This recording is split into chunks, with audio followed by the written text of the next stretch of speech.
She loves me just because I am a strong man, a strong black man.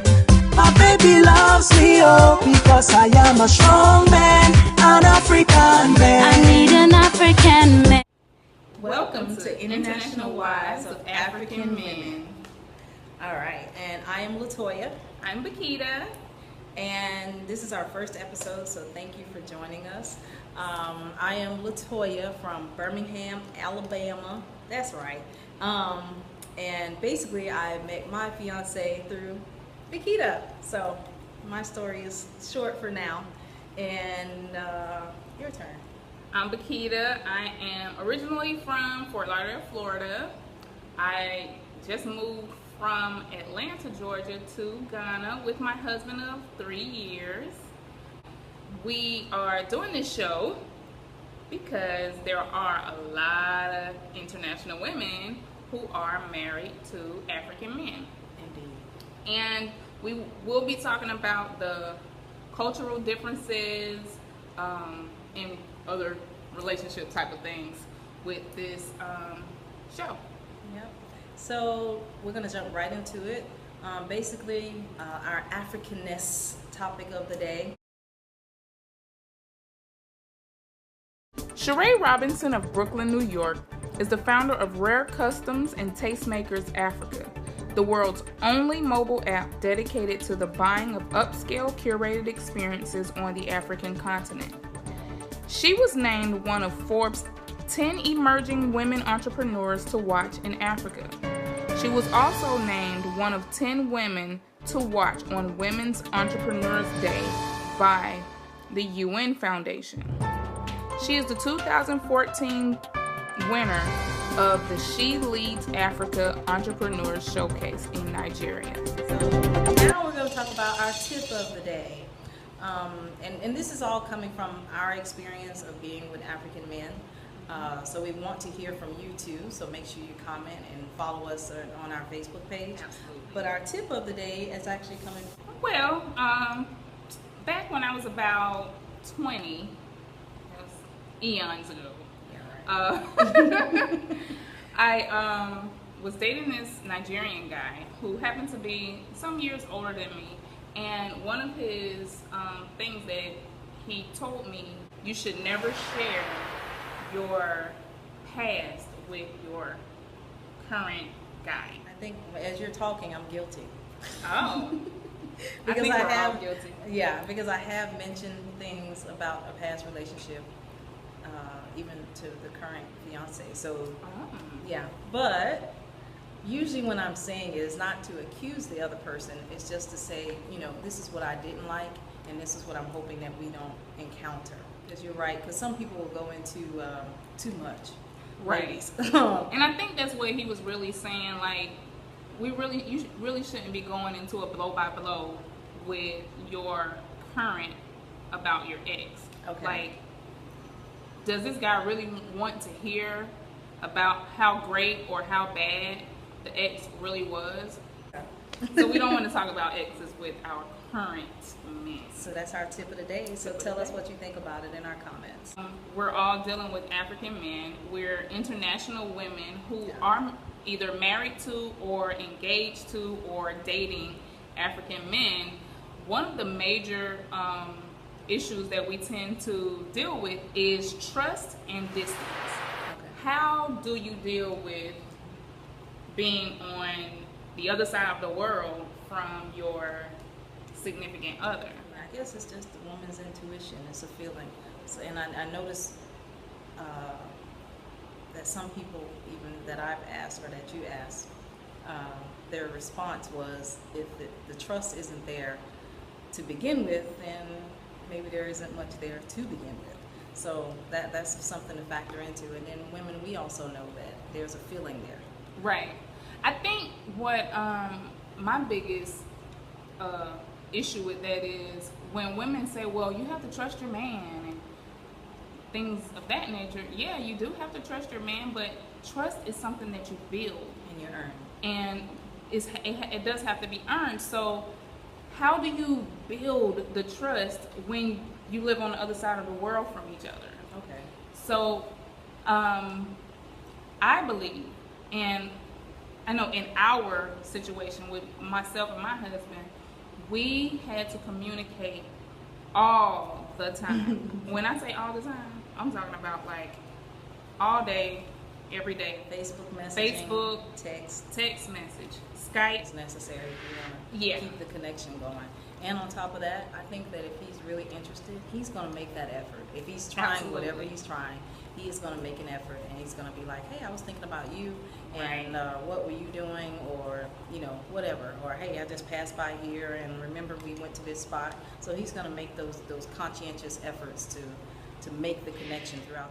We would have to really make a strong effort to make sure that we kept in contact with each other, and that we just made sure that the other one knew that you're on my mind. Yeah. I'm thinking about you. Please share the story about the Skype. So what had happened was, we were, okay, I'm a woman, I've been through a few things with men, and I would be like, okay, where you at? Where you been? What you doing? Where you, let me see who in the room, type of stuff. And got to a point where he was just like, you know what, how about we just leave Skype on, period. Just leave it on. So I can hear when you come in the house, you can hear when I come in the house. If you're asleep, I see that you're asleep. If you are cooking, I can see that you're cooking. You know, like, it worked for us though. Like, the relationship while we were going through the immigration process, it was already really difficult anyway, being so far away from each other, on top of, okay,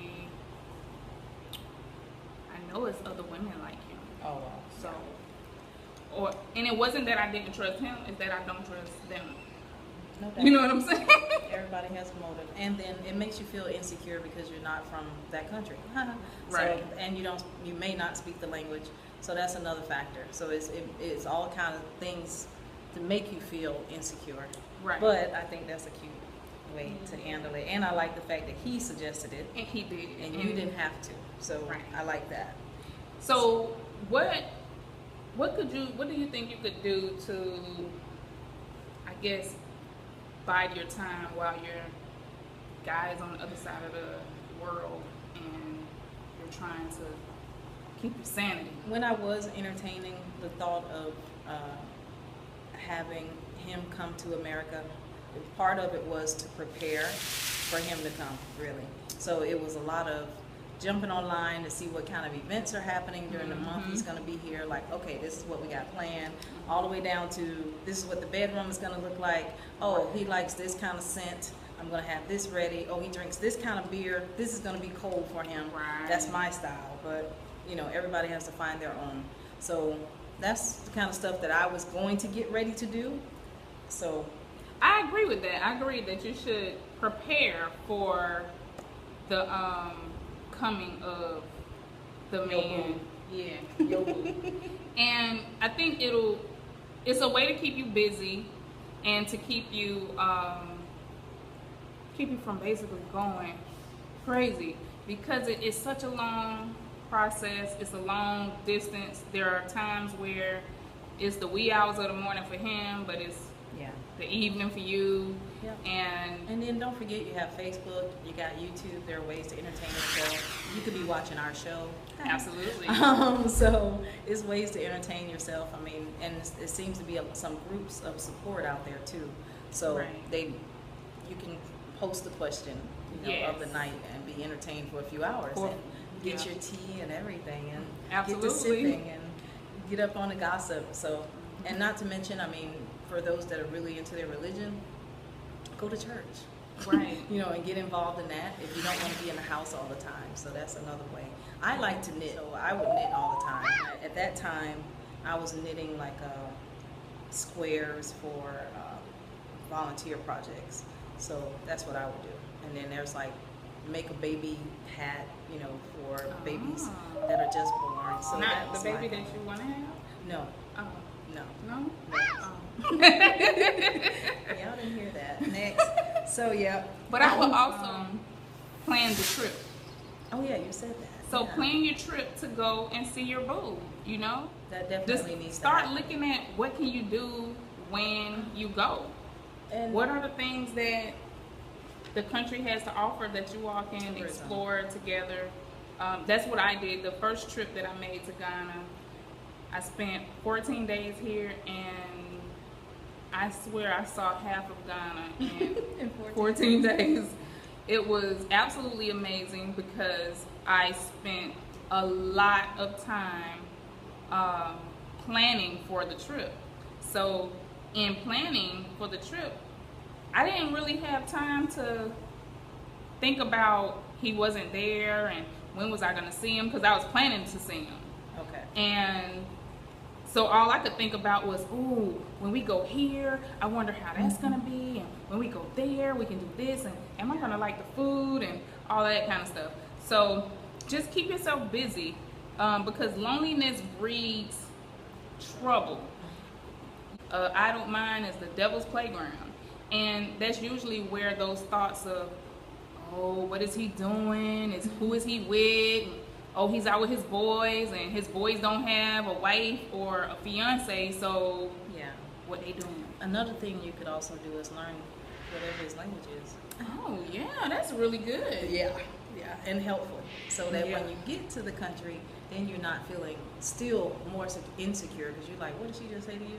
Yeah. What did that bitch say? You know, Yeah. so that kind of thing, even if it happens, then you kind of know a little bit of what was said, and maybe you can respond, feel confident enough to respond. Yeah, that actually was one of my biggest things. I didn't prepare for that. Okay. So when I came, I had no idea what people were saying. And I would feel very left out. And I would feel like they was talking about me, and they probably were. They were. I didn't care, but I did care. I didn't care, but I did care because I wanted to, you want to know what people are talking about, and it was a little awkward being the foreigner. So if you can learn a little bit of something, I'm still learning a little something, but it'll help to make the trip even better. And you can use that's also something you and your boo can do together. He can teach you some different little phrases or words or something that'll help you all gain a closer relationship also. Yep. All right. So if you have any additions to what we've said, because we want to hear from you. So what have you been doing to keep yourself busy? You know, in the process of your man or your fiance or your husband getting ready to come to you in your home country, or are you preparing to go to him in his home country? Right. So we want to hear from you, and make sure you comment below. And our question of the day. Now, when we do our question of the day, we're asking it today. However, we're going to answer it on another day. Right. So our question of the day is, how do you deal with the sexual loneliness when you do have this distance between you? So we want to hear from you. Follow us on our Facebook page and make sure you comment, or you can comment below here on our YouTube, and then we're going to probably mention your name or not on another day when we answer the question of it. So what are you cooking? I'm cooking banku and tilapia, my husband's favorite. A black man could. And banku, I'll be showing how to drive some banku. I need a strong black man. What's in it? We'll talk about that. Okay. Is Do it you eat it? Okay. Neither one of us eat No, it. but yeah. I'll cook it for my boo. Yeah, it's here in Ghana, so enjoy. Next time, join us. Make sure you subscribe to our page and like our Facebook fan. Yes. So we'll see you the next time. African